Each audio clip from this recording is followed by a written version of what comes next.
June 22nd, 1941. Dawn, torn apart by the roar of engines and the explosions of bombs. On this fateful day, it wasn't just armies that clashed, epochs collided. The steel and might of German tank divisions against cavalry? It seemed like an absurdity of military history, an anachronism doomed to defeat. But it was precisely the cavalry units of the Red Army, among which a division unofficially known as, quote, Zero, held a special place, that found themselves at the forefront of the struggle against the Wehrmacht's tank wedges in the first, most terrible months of the war. Horsemen against machines, sabers against armor, a 1,000-year-old tactic of cavalry combat against modern mechanized warfare. In this confrontation lies the entire tragedy and heroism of the initial period of the Great Patriotic War. Why did this happen? How did cavalry, this seemingly obsolete branch of troops, turn out to be the only mobile force capable of somehow resisting German tank breakthroughs? This is a story about people who, realizing the almost complete hopelessness of their situation, continued to fight, finding incredible solutions in desperate circumstances. The cavalry units of the Red Army have deep roots in the turbulent events of the Civil War. It was then, when the country was engulfed in the fire of revolutionary struggle, that cavalry proved to be an indispensable tool in the hands of the Bolshevik command. In conditions of ruined infrastructure and the lack of sufficient numbers of vehicles and armored vehicles, it was the cavalry units that provided what was critically important: mobility. The 1st Cavalry Army, under the command of Semyon Mikhailovich Budyonny, became a legend during the lifetime of its creators. Formed in November 1919, it transformed into a formidable force that decided the outcome of many battles. Swift raids into the enemy's rear, sudden flanking attacks, lightning-fast regroupings, all this made the 1st Cavalry Army one of the most effective formations of the Civil War. Budyonny's victories over the troops of Denikin and Wrangel and successful actions against Polish troops created an aura of invincibility around the cavalry. Red cavalrymen became a symbol of revolutionary romance, the embodiment of spontaneous popular power. It is not surprising that after the end of the Civil War, cavalry retained a special status in the structure of the nascent workers' and peasants' Red Army. Budyonny, Voroshilov, Timoshenko, former cavalry commanders, occupied high positions in the military and political hierarchy of the Soviet Union. Their personal influence largely determined the country's military doctrine. Despite global trends toward the mechanization of armies, the USSR continued to pay significant attention to the development of cavalry.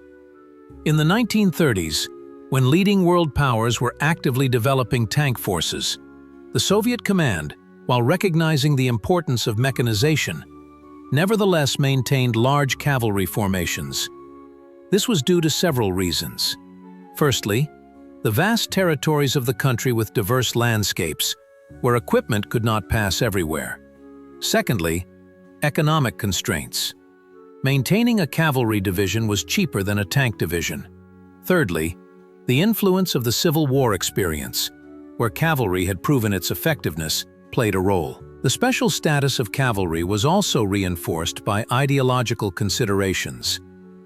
Cavalry armies were perceived as heirs to revolutionary traditions, as a living embodiment of a heroic past. The image of the Konarmayets, cavalrymen, was actively used in propaganda, literature, and cinema. It is enough to recall Isaac Babel's famous story, Red Cavalry, or the film Chapayev, where cavalry charges are shown with particular grandeur. By the end of the 1930s, 13 cavalry divisions remained in the structure of the Red Army. They were united into 4 corps and several separate formations. Compared to Western armies, this was a huge number. For comparison, the Wehrmacht had only 1 cavalry brigade at the beginning of World War II. However, it cannot be said that the Soviet command completely ignored global trends. In the pre-war years, the concept of cavalry mechanized groups was developed. where cavalry was to operate in conjunction with tank and motorized units. Theoretically, this allowed combining the mobility of cavalry with the striking power of armored vehicles. Cavalry units actively mastered new types of weapons.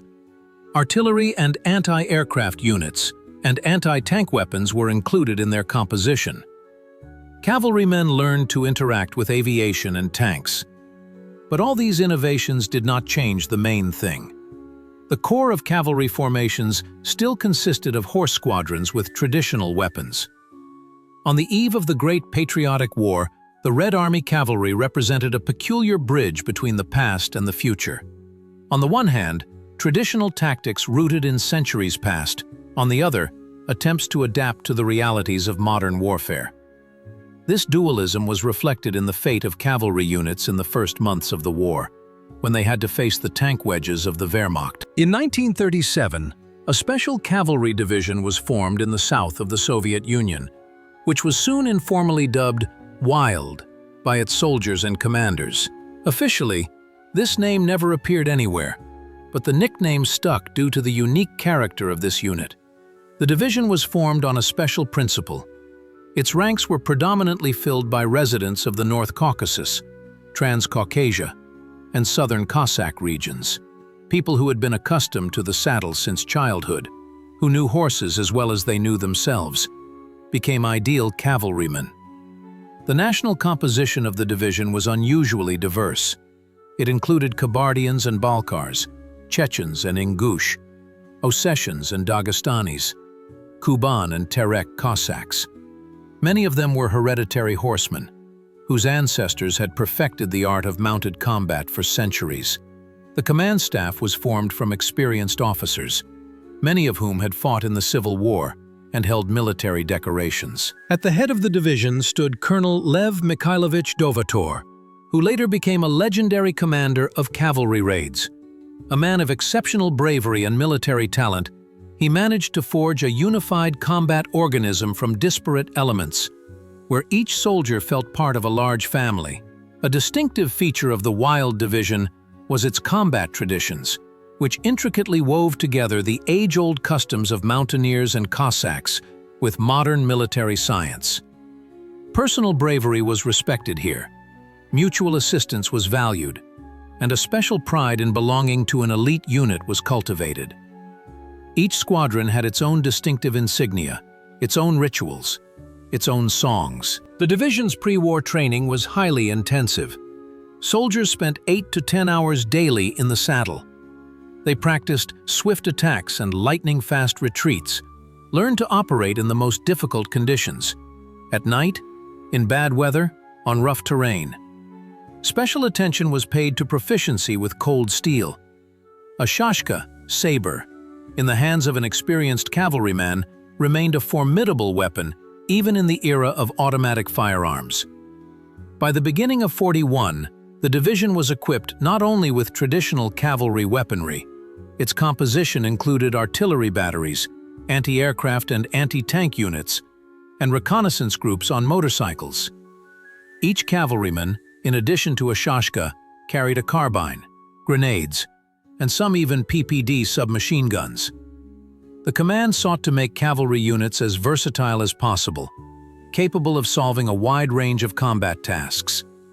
In the structure of the Red Army on the eve of the war, the Quote 2 was part of a cavalry corps, which was intended to be used to exploit success after the enemy's defenses were breached by mechanized units. According to pre-war plans, the cavalry was supposed to operate in operational depth, disrupting enemy communications, attacking headquarters, and rear facilities. No one anticipated that cavalrymen would have to engage in direct confrontation with Wehrmacht tank divisions. A particular source of pride for the division was its horse stock. It comprised the best representatives of Kabardian, Don, Budyani, and Arabian breeds. Hardy, unpretentious, capable of covering long distances without rest, these horses became true comrades in arms for their riders. Each cavalryman was personally responsible for the condition of his horse, and neglecting this duty was considered a grave offense. Thus, in the pre-storm silence of the last peaceful months, the Wild Division, prepared for trials whose scale no one could foresee. Ahead lay a war that would present these people and their horses with seemingly impossible tasks and demand incredible courage and self-sacrifice from them. June 22, 1941. 4 in the morning. Colonel Dovator, commander of the Wild Division, was raised by alarm. A phone call from district headquarters left no doubt it had begun. What they had whispered about, what they had prepared for, but what they had refused to believe until the very end. War. The division was located 30 kilometers from the border. Even before receiving official orders, on Dovator's personal initiative, the advance to the designated positions began. Cavalrymen saddled their horses. Artillerymen harnessed horses to the caissons of their guns. No one panicked. Iron discipline and months of training paid off. The first battle occurred by noon. A reconnaissance squadron under the command of Senior Lieutenant Karamov encountered German motorcycle reconnaissance. The advantage was on the side of the cavalrymen. They knew the terrain well, skillfully using the folds of the relief. A short skirmish, and the enemy retreated, losing 3 killed. But this was only a prelude. By the evening of the first day of the war, the front command, trying to close the gaps that had formed, threw the quota to meet the enemy's breakthrough tank units. The decision was forced. There simply were no other mobile reserves left. At dusk on June 22nd, the cavalrymen first saw what they would have to fight in the coming months. A column of German tanks moved along the highway, meeting no resistance. The commander of the 1st Regiment, Lieutenant Colonel Akhmetov, deployed his squadrons in the forest, parallel to the road. A direct clash would have meant annihilation. But the cavalrymen had another weapon: surprise and maneuver. Waiting for darkness to fall, groups of 5 or 6 horsemen on the best horses, armed with anti-tank grenades, began swift sorties. To burst out of the forest, throw a grenade under a track, disappear into the darkness. Such was the tactic of these audacious raids. By the morning of June 23rd, 6 knocked-out German tanks and armored personnel carriers were smoking on the road. This was the first small victory, paid for with the lives of 12 cavalrymen. But it showed that even in this unequal confrontation, cavalry had its advantages. Small groups of horsemen could penetrate where technology could not, deliver unexpected blows, and quickly disappear. However, the main problem became apparent at dawn. German planes literally hung over the division's positions. Unlike mechanized units, which could at least somewhat camouflage themselves, cavalry formations in open terrain became an ideal target for enemy aircraft. By noon on June 23rd, the division had lost almost a third of its personnel and half of its horse stock. Losses in artillery batteries were particularly heavy. Cumbersome guns could not be quickly hidden from airstrikes. Dovator made the only correct decision: to divide the division into small detachments and operate primarily at night. During the day, the cavalrymen hid in forests and ravines, and with the onset of darkness, they went on combat missions. Thus began the heroic and tragic epic of the Wild Division. The first days of the war showed the absurdity of the situation in which the cavalrymen found themselves. But they also demonstrated that even under these conditions, cavalry can be effective if its strengths are used correctly and its weaknesses minimized. By the end of June, the division found itself semi-encircled. Communication with Army headquarters was cut off. In these circumstances, Dovator displayed the qualities of a true leader. He gathered the commanders of regiments and squadrons and announced a new tactic: to operate in autonomous groups behind enemy lines, disrupting communications, destroying depots and headquarters, sowing panic and uncertainty. Thus was born the legendary tactic of cavalry raids, which would later bring glory to Soviet cavalry. The pre-war cavalry doctrine of the Red Army was an astonishing symbiosis of outdated concepts and progressive ideas.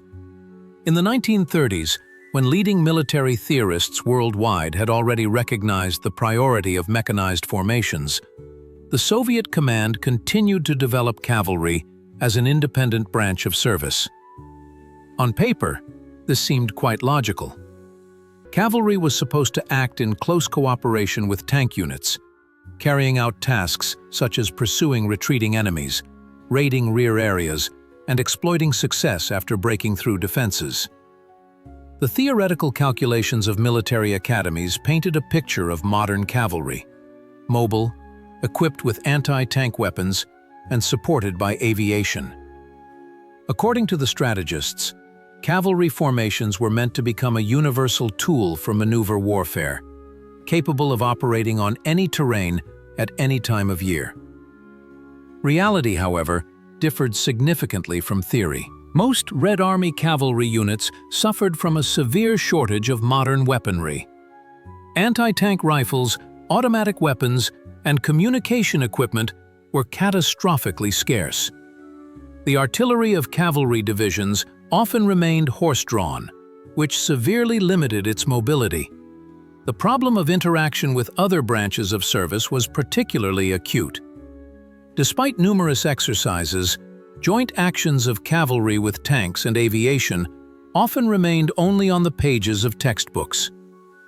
Communication means, critically important for coordinating actions, were primitive and unreliable.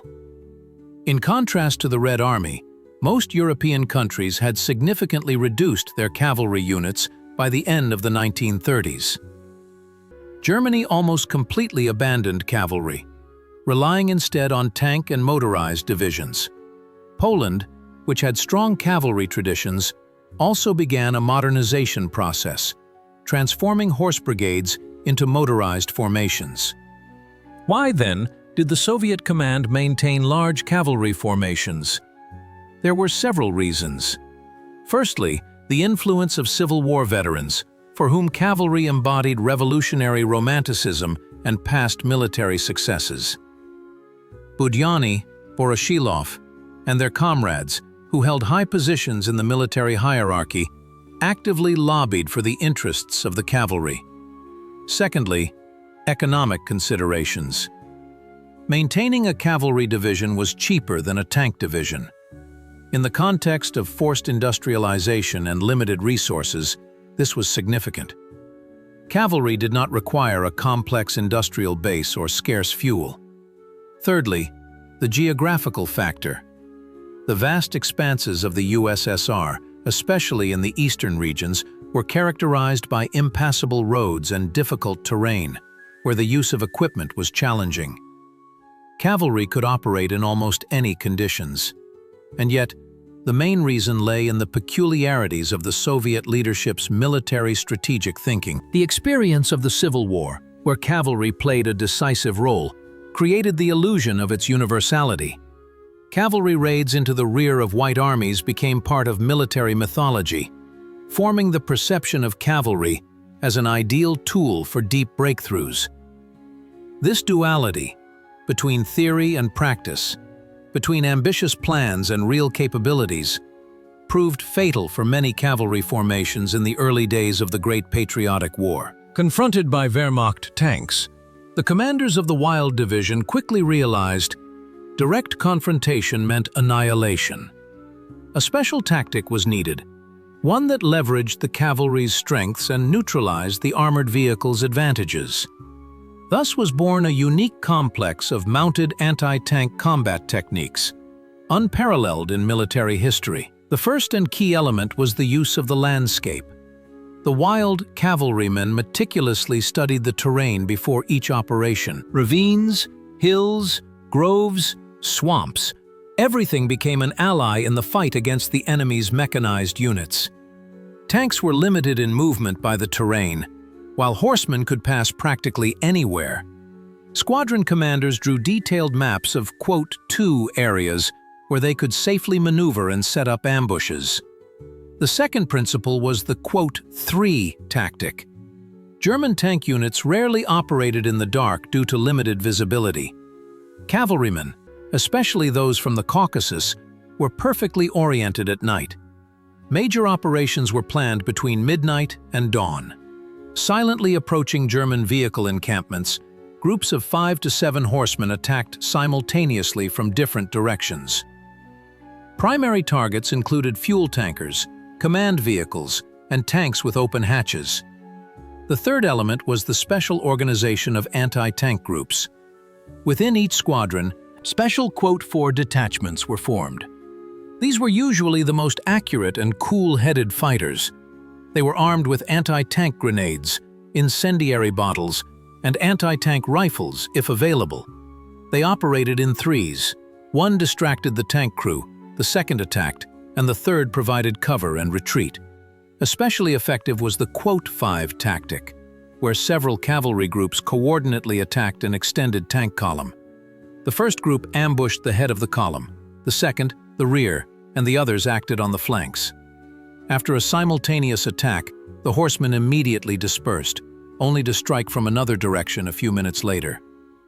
This gave German tank crews the impression that they were being attacked by significant forces, causing panic and disorganization.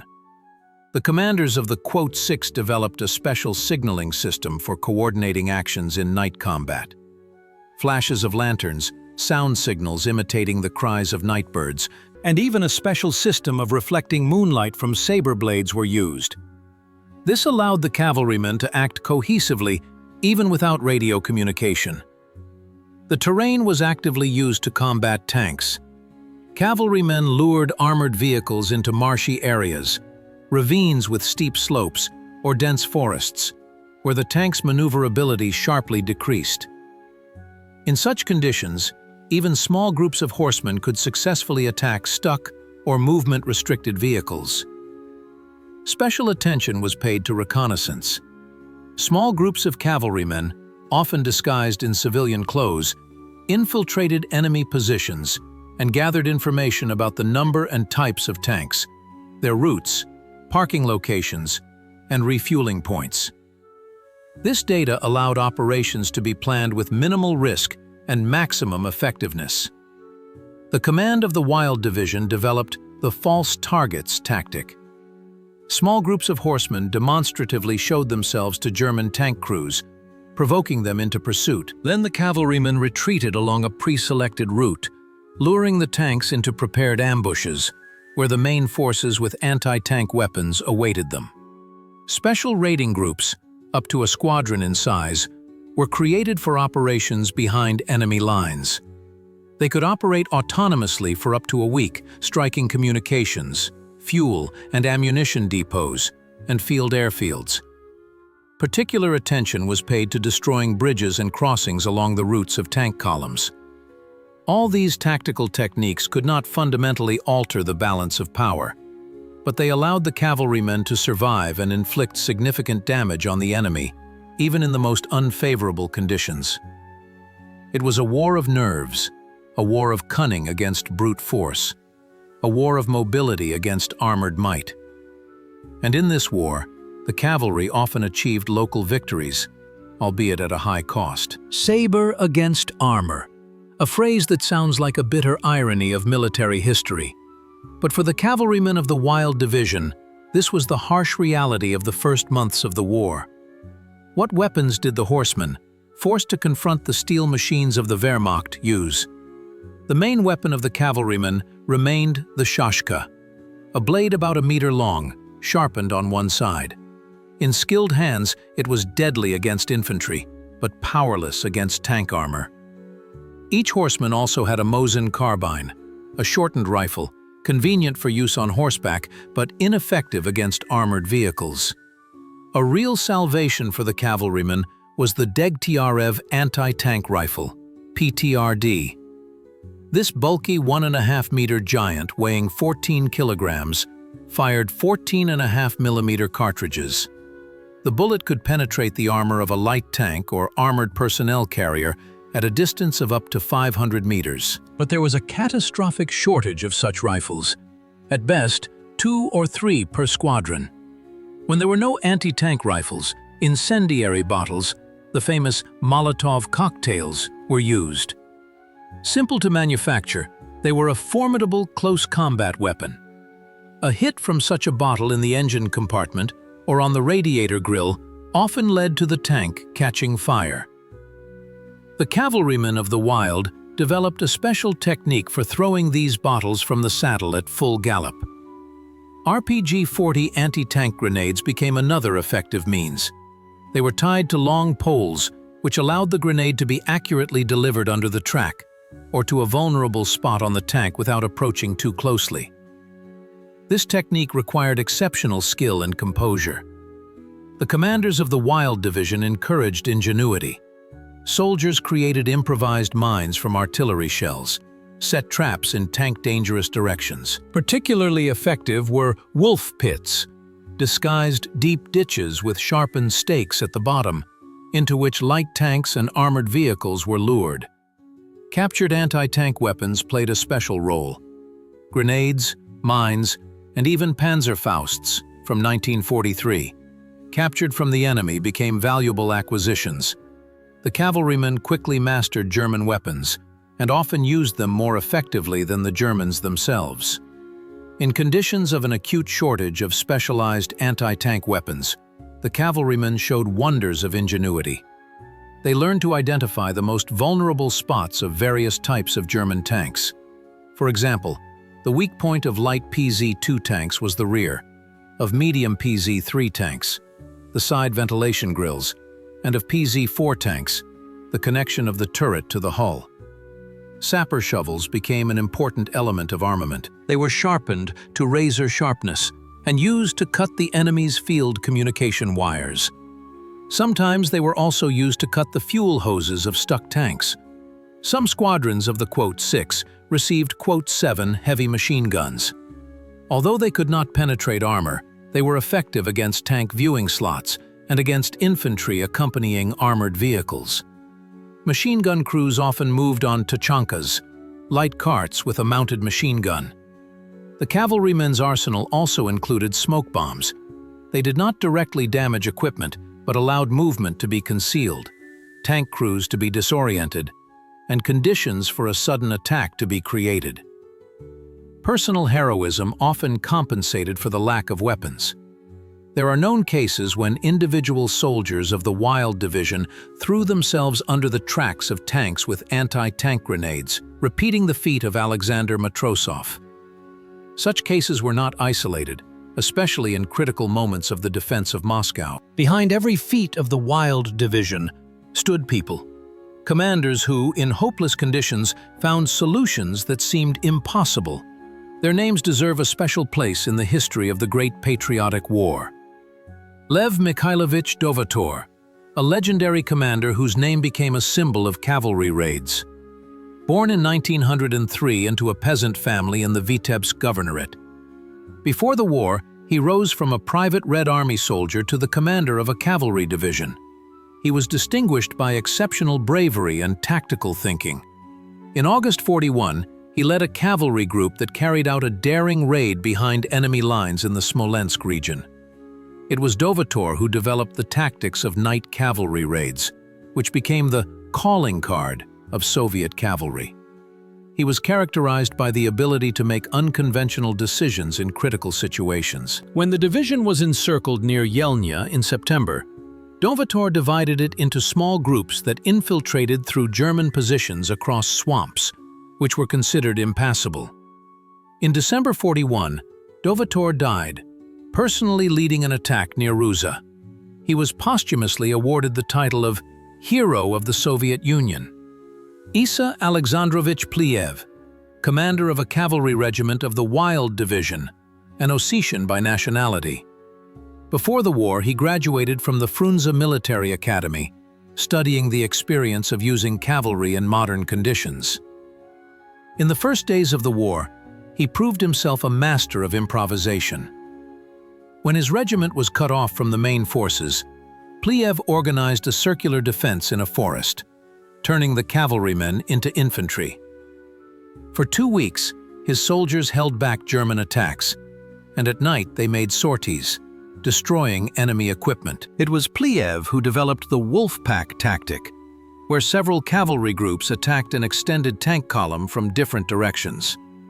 After breaking out of the encirclement, Pliev was appointed commander of a cavalry division and continued to refine the tactics of mounted raids. He ended the war as a lieutenant general, twice hero of the Soviet Union. Ahmed Khan Talibov, commander of a reconnaissance squadron, a Dagestani from the village of Kumuk. Before the war, he was the North Caucasian champion in trick riding. In the first days of the war, his squadron became the eyes and ears of the division. Talibov personally trained dozens of scouts from among the Highlanders, who could silently penetrate enemy positions and obtain valuable information.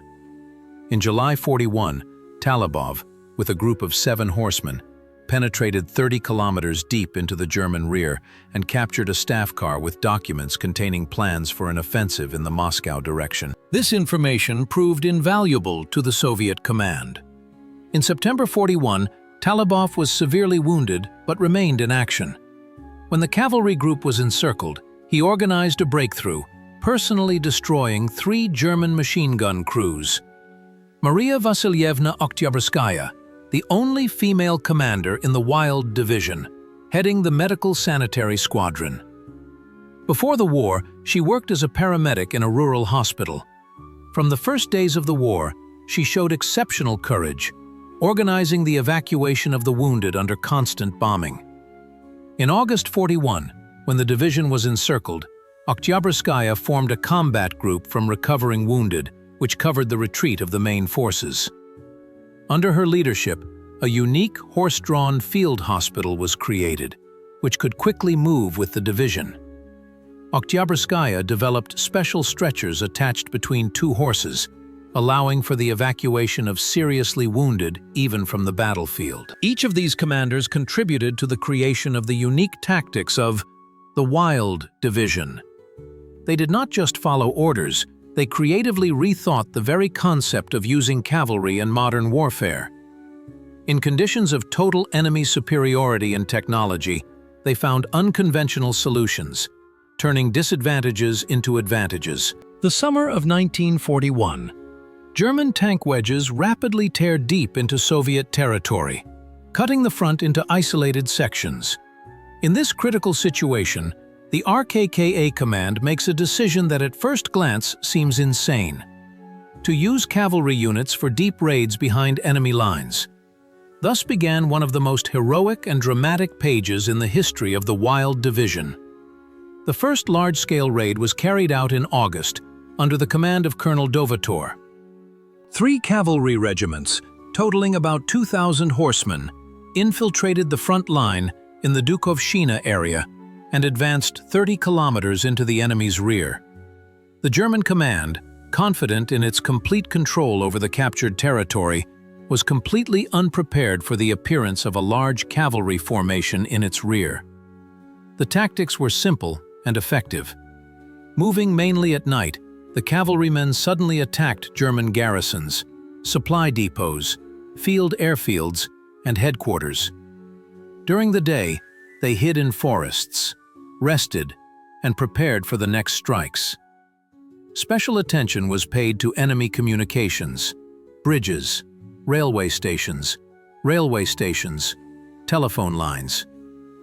During the two-week raid, 7 bridges were destroyed, 3 railway echelons with ammunition were blown up, and 9 field fuel depots were routed.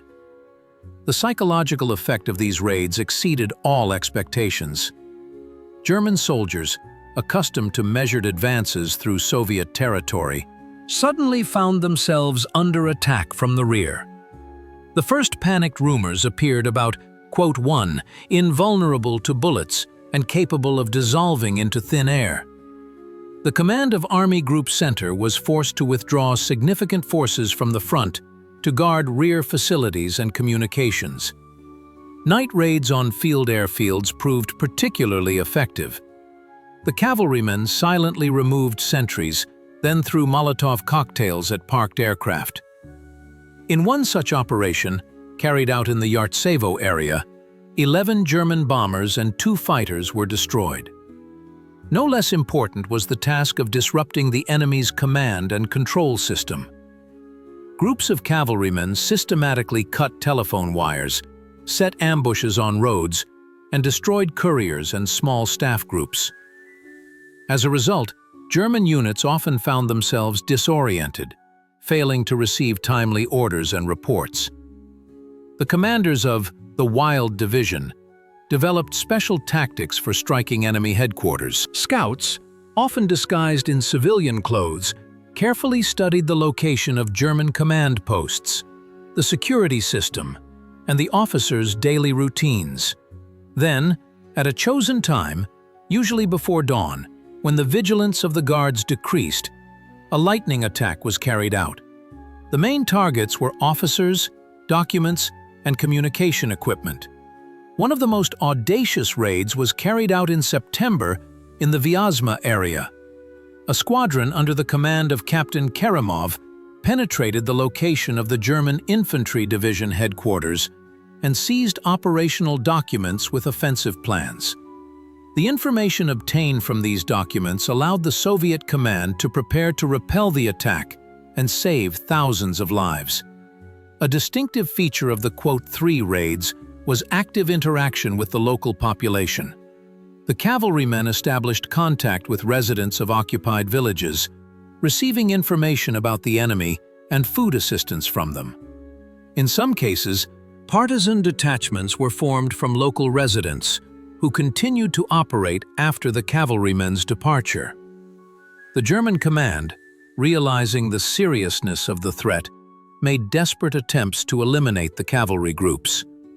Special security battalions, aviation, and even tank units were involved in combating the horsemen. However, the high mobility of the cavalrymen, their knowledge of the terrain, and the support of the population made these attempts largely ineffective. In October, when the general German offensive on Moscow began, the raids of the Wild Division acquired special significance. The cavalrymen struck at the enemy's stretched communications, disrupting the supply of ammunition and fuel to the front line. This significantly slowed the advance of German troops and provided precious time to strengthen the capital's defenses. The impact of cavalry raids on the overall course of hostilities is difficult to overestimate. They not only inflicted material damage on the enemy, but also created constant tension in his rear, diverted significant forces from the front, and undermined the morale of German troops.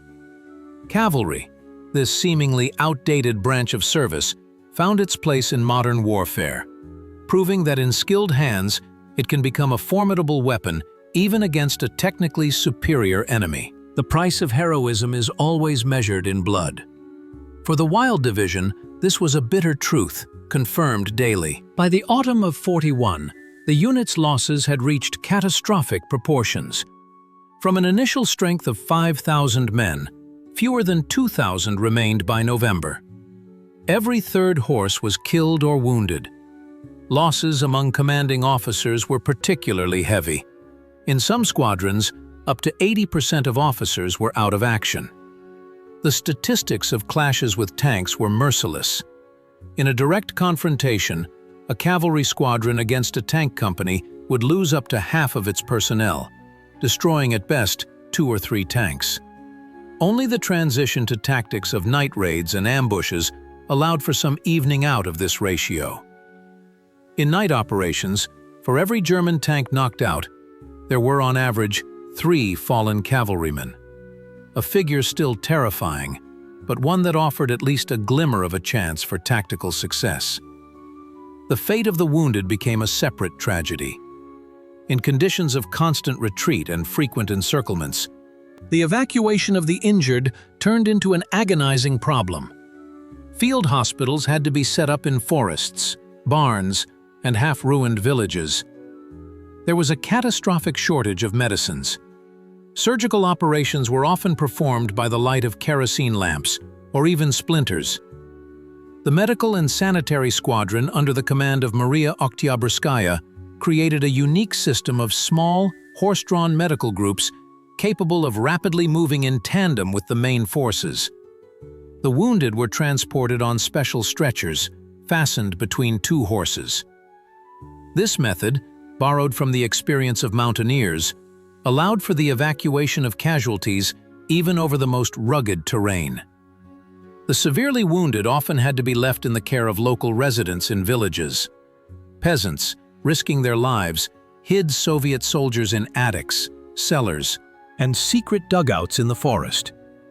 Many of these improvised hospitals became centers for the future partisan movement. The psychological state of the "2" fighters was subjected to the most severe trials.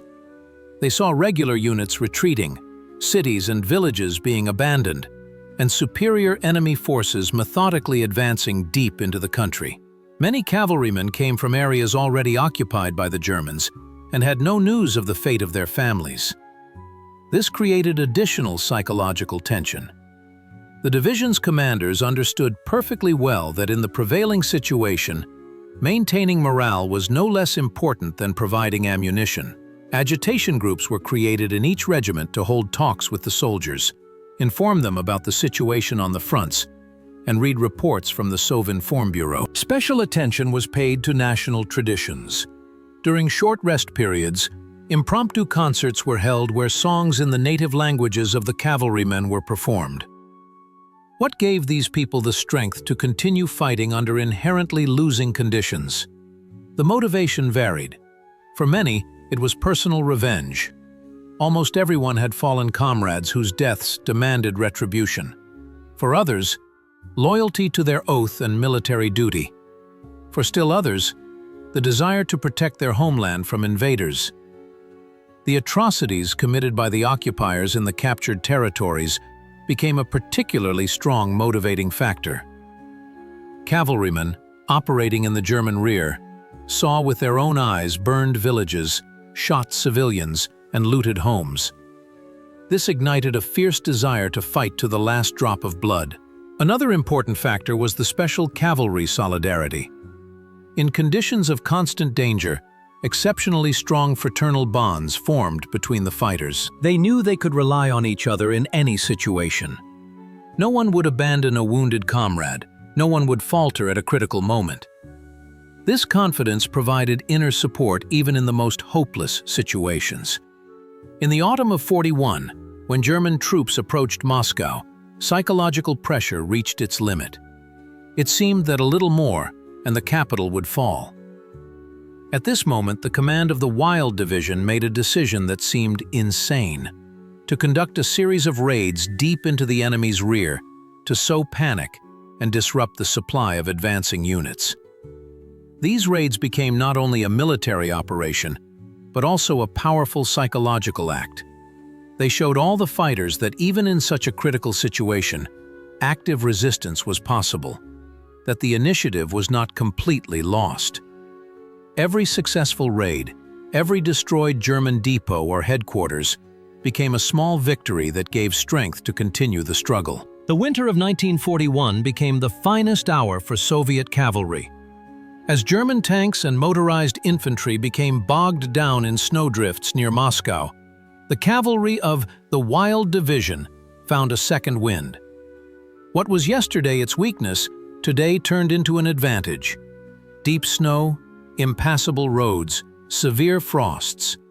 Everything that paralyzed German equipment became the ideal combat environment for horsemen. In these conditions, cavalry proved to be the only truly mobile branch of troops, capable of swift maneuvers and unexpected strikes. Horses, unlike machinery, were not afraid of 30-degree frosts, could move across snow-covered fields and forest paths where any transport would be helpless. The Red Army Command quickly recognized these advantages.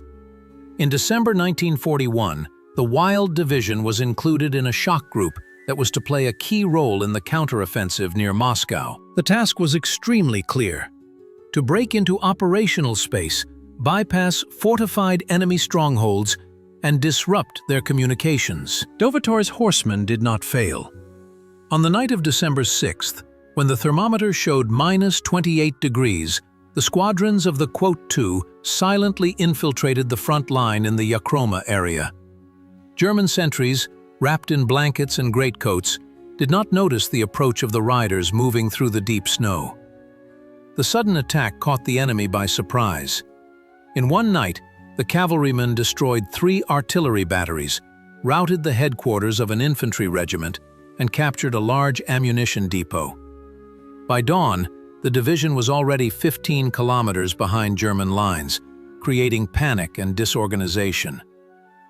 The tactic of Quote 3 proved particularly effective. Mobile cavalry groups surrounded small German garrisons, cutting them off from the main forces. The enemy, unable to receive reinforcements along snow-covered roads, found themselves in a hopeless situation. German soldiers, unaccustomed to such frosts, often surrendered without a fight, just to find warmth.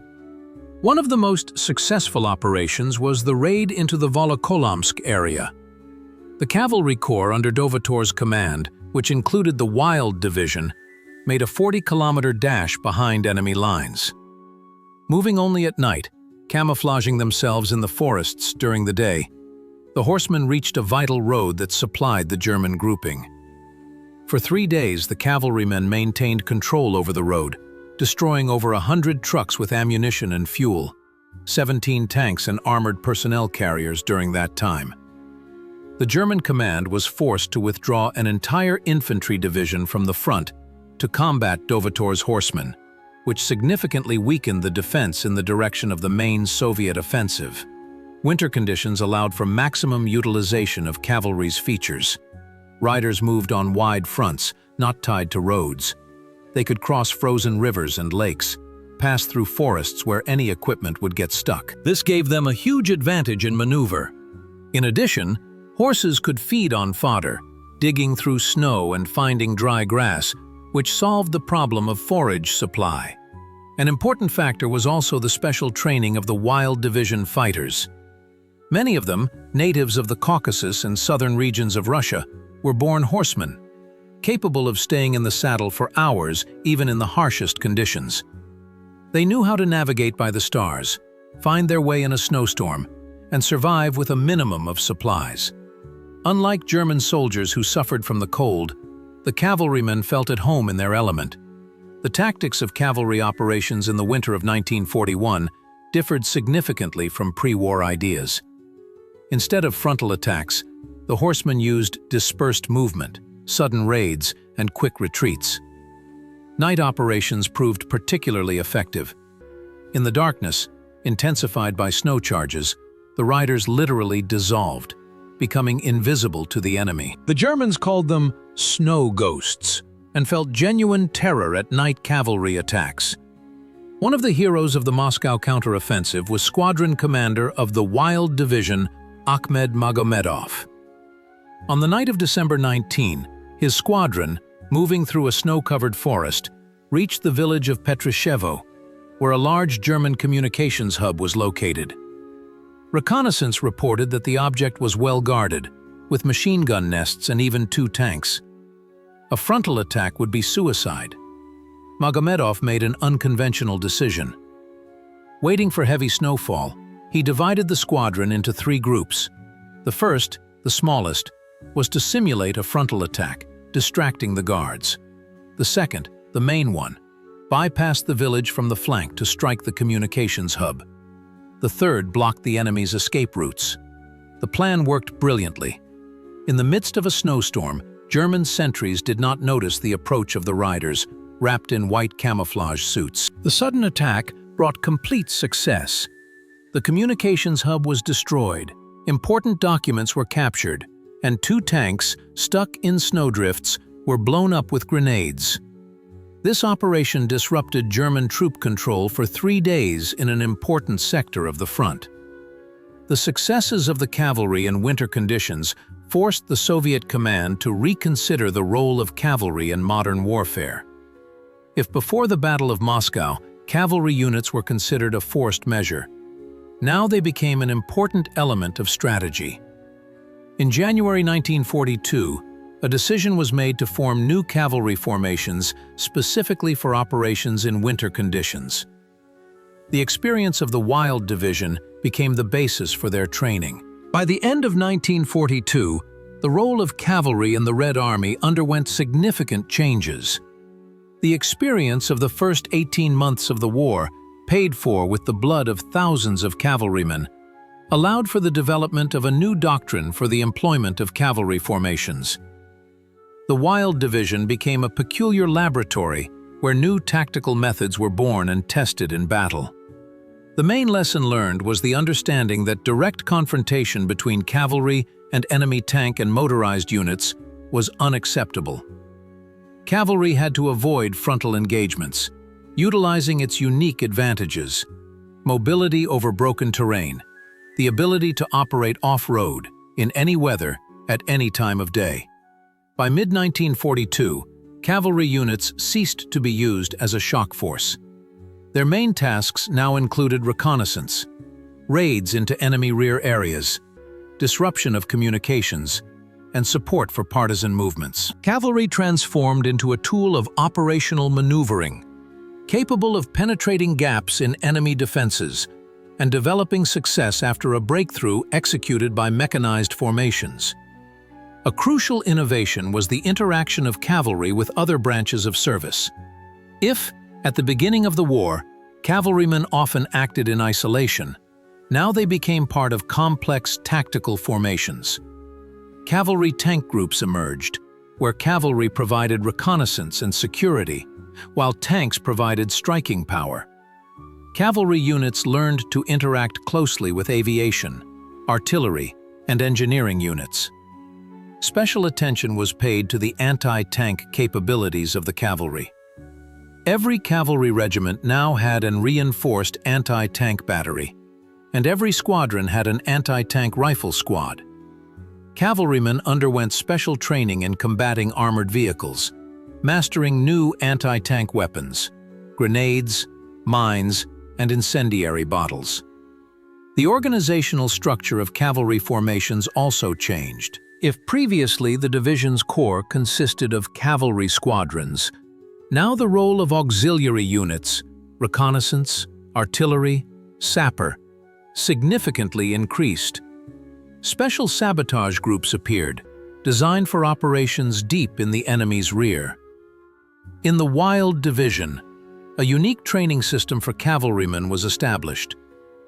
Every fighter had to possess not only traditional cavalry skills, but also be able to mine roads, blow up bridges, conduct reconnaissance, and navigate terrain without a map and compass. Special attention was paid to night operations, the ability to move silently, attack suddenly, and quickly withdraw. An important stage in the evolution of cavalry employment was the creation of cavalry mechanized groups. In such a group, a cavalry corps operated jointly with a tank or mechanized corps. This allowed for combining the striking power of tanks with the maneuverability of cavalry. Cavalrymen provided reconnaissance, flank security, and consolidation of achieved lines, while tanks delivered the main blow. In 1943, when the strategic initiative finally passed to the Red Army, cavalry found its place in offensive operations. Cavalry formations were used to develop breakthroughs, pursue retreating enemies, and encircle enemy groupings. Cavalry proved particularly effective in the final stages of operations, when the enemy was demoralized and attempted to break away from pursuit. But the main sphere of cavalry employment remained raids into enemy rear areas. The experience of the Wild Division was generalized into special manuals, which were used in the training of all cavalry units.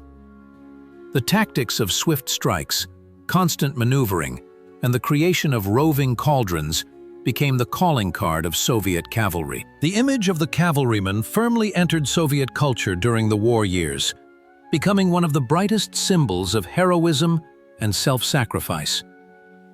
Reports of daring cavalry raids behind enemy lines, of enemy warehouses and headquarters destroyed by squadrons, regularly appeared in Sovinform Bureau summaries.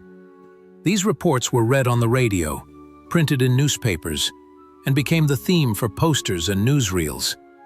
A special place in this propaganda was occupied by the Wild Division, whose exploits were often presented with particular drama.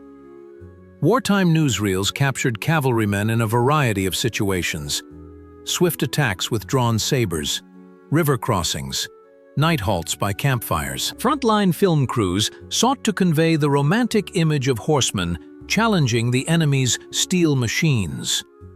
Konarmi and papakas and burkas, with sabers drawn, became the living embodiment of popular resistance, a symbol of connection to a heroic past. Literature of the war years played a special role in shaping the image of the cavalryman. Writers and poets created vivid, memorable images of horsemen, sparing no effort in the fight against the invaders. In the poems of Konstantin Simonov, Alexander Twardowski, and in the prose of Mikhail Sholokhov, cavalrymen appeared as the embodiment of the best national traits: courage, daring, readiness for self-sacrifice. Konstantin Simonov's poem, Cavalrymen, written in 1941, is indicative. A Cossack on the gallop cut down a machine gunner. Sabers whistled, and bullets whistled, and horses snorted, and those who went into attack for the last time fell from their saddles. These lines not only reflected the reality of war, but also created a romanticized image necessary for boosting morale. Wartime newspapers published essays about the exploits of cavalrymen, interviews with commanders of cavalry units, and letters from cavalry soldiers. Special attention was paid to the national composition of cavalry units. It was emphasized that Russians, Ukrainians, Caucasians, representatives of all peoples of the multinational Soviet Union, fought shoulder to shoulder in the Wild Division. This was intended to demonstrate the country's unity in the face of a common threat. Propaganda skillfully used the contrast between the archaism of cavalry and the modernity of war. A horseman with a saber against a tank became a metaphor for the nationwide struggle against the mechanized military machine of Nazism. This image resonated with millions of Soviet people, for whom the horse remained a familiar and understandable symbol, unlike a tank or an airplane. In the post-war years, the exploits of cavalrymen underwent significant mythologization. In feature films, literature, and memoirs, the actions of cavalry were often embellished, with an emphasis on heroic episodes, while tragic pages receded into the background. Films like Quote 4, Quote 5, Quote 6 created a romanticized image of the cavalry hero, a dashing swordsman who knew no fear. Memoirs of military leaders played a special role in shaping the cultural memory of the cavalry. The books of Budyonny, Pliev, and the memoirs of veterans of cavalry units became the basis for creating works of art, forming ideas about the role of cavalry in the war. At the same time, a certain idealization often occurred, smoothing out contradictions between the theory and practice of cavalry application. In the mass consciousness of post-war generations, the cavalryman became one of the brightest symbols of the war, along with the tankman, pilot, and infantryman. The image of a horseman with a saber drawn, rushing into attack, was immortalized in monuments, posters, postage stamps, and children's toys. The exploits of the Wild Division entered school history textbooks and became part of patriotic education. The history of the cavalry in the Great Patriotic War is not only military history, but also an important part of the cultural code of the Soviet and post-Soviet eras. The image of the cavalryman, created by propaganda and art, became one of the symbols of national heroism, the embodiment of the best qualities of the defenders of the fatherland. And although there was a good deal of idealization in this image, its basis remained the real exploits of the horsemen, their courage and self-sacrifice in the fight against a technically superior enemy. By the end of the war, the fate of the legendary Wild Division reflected the general transformation of cavalry's role in the Red Army. The rapid saturation of troops with armored vehicles, self-propelled artillery, and motor transport gradually pushed the horse off the battlefields. Cavalry, recently indispensable in raids behind enemy lines, now increasingly found itself in secondary sectors of the front. In early 1944, the Quote 1 underwent a large-scale reorganization. Its structure changed significantly. The number of cavalry squadrons decreased, but motorcycle companies appeared, artillery was strengthened, and anti-tank capabilities increased. In essence, it was no longer a classic cavalry unit, but a mobile mixed-type formation. The last major operations involving the division took place in Eastern Europe. Here, on the hilly plains of Poland and Hungary, cavalry could still maneuver effectively. In the Carpathians, where roads snaked between mountain ranges, cavalrymen acted in the vanguard of advancing troops, reconnoitering the terrain and securing passages for the main forces. The cavalrymen particularly distinguished themselves in the Budapest operation in the winter of 1944 to 1945. When German units attempted to relieve the encircled garrison, it was the cavalry patrols that first detected the concentration of enemy tanks and warned the command. In the ensuing battles, the division's squadrons acted as a mobile reserve, closing gaps in the defense and supporting counterattacks. By the spring of 1945, no more than a third of the division's original composition remained. Many veterans who had served with it from the first days of the war rested in mass graves from the Moscow region to the Danube. Their places were taken by young fighters, many of whom no longer had the natural connection with horses that their predecessors, Highlanders and Cossacks, possessed. The last shots of the war found the Quote 2 in the Austrian Alps. Here, amidst picturesque mountain valleys, the cavalrymen pursued the retreating remnants of German units, preventing them from entrenching themselves in mountain passes. Symbolically, the division's final battle occurred on May 8, 1945. A squadron under the command of Major Karamov attacked a column of retreating Germans in a narrow gorge, capturing over 200 enemy soldiers and officers. After victory, a new stage of life began for the surviving cavalrymen. Many of them, especially officers, remained in the army but were transferred to tank and mechanized units. The military experience of the cavalrymen proved valuable in training new generations of commanders.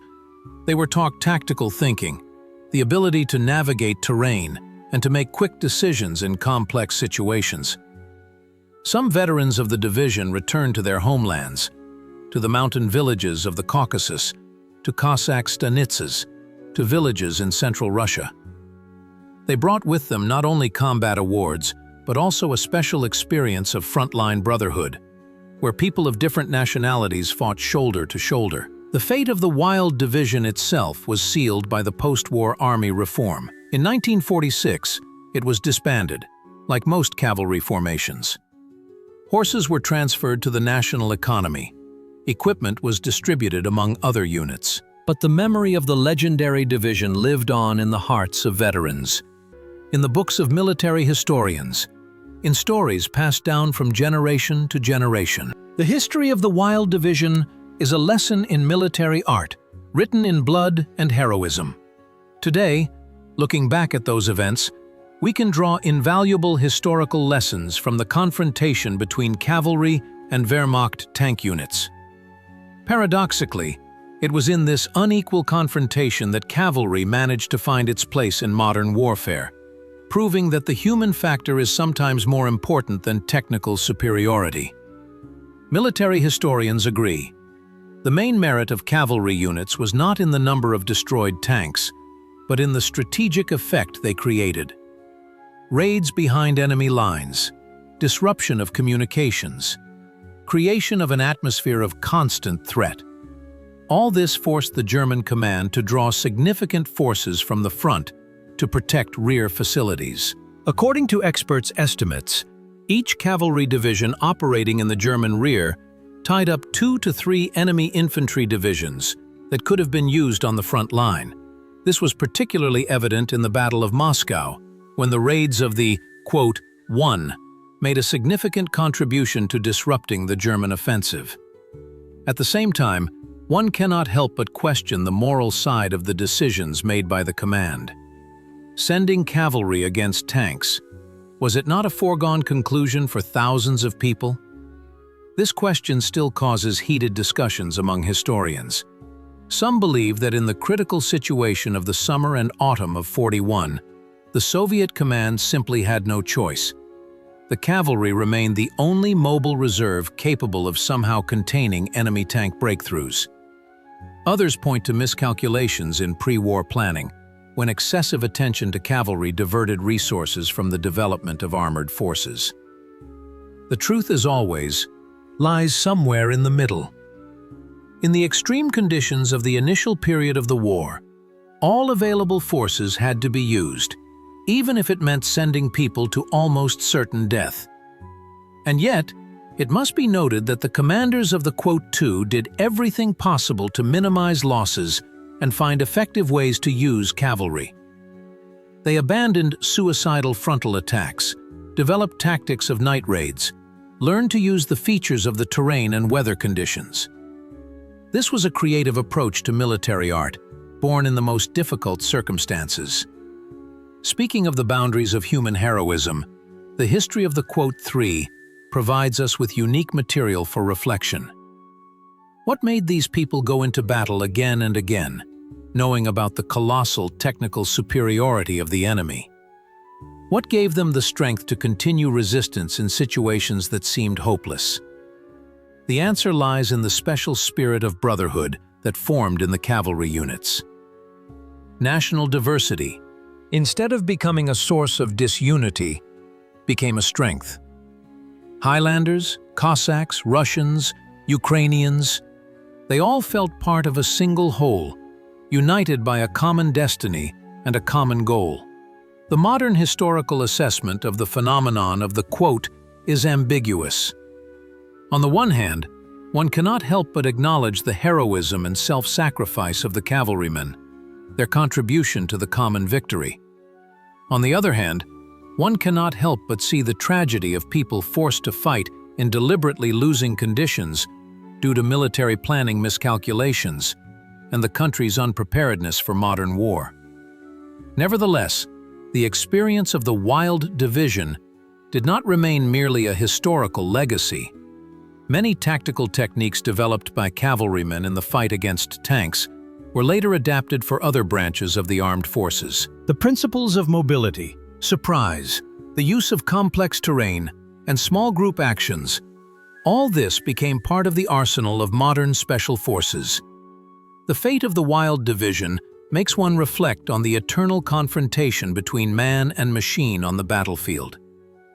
Even in the era of high-tech weapons, the decisive factor remains the human being with their will to win, their capacity for self-sacrifice, and their tactical thinking. Technical superiority does not guarantee success if it is opposed by a human spirit, unbroken even by the heaviest trials. In this, perhaps, lies the main lesson of the history of the Wild Division. A lesson of an unconquered spirit, stronger than steel and armor.